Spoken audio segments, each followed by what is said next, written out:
So let's get started. So here's how I start. If I give you a scenario in mathematics, I hope you guys are aware of mathematics fundamentals. So if I tell you guys, how do you assign a integer value of 2 to a variable a?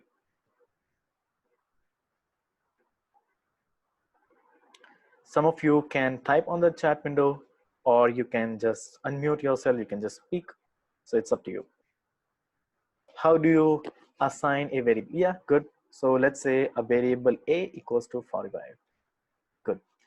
And this is how the Python also runs. So I can just run this code and it shows me that it runs, but it doesn't show output.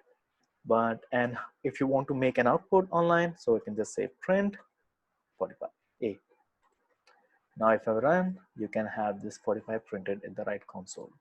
Now if I say again, how do you assign a variable integer value to a variable b?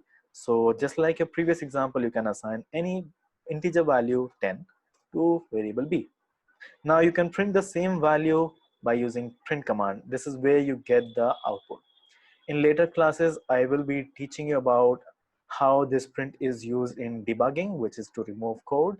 But as of now, it's good to go. So let's say if I run this code, you can print 45 and 10. Now let's do one more thing. How about trying to produce an output which is like addition? So let's do one thing. Let's perform a plus b. And since I want to print this result, I will use something like print and bracket off. And let's see how this works. Whoa, that's super easy. Now let's make it more magical and say, I'm gonna remove this line, or I can just put a comment.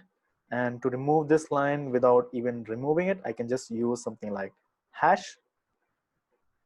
And I can also use something like hash here. And now this looks more of magical thing. Let's say if I run this code, I have this 55 output.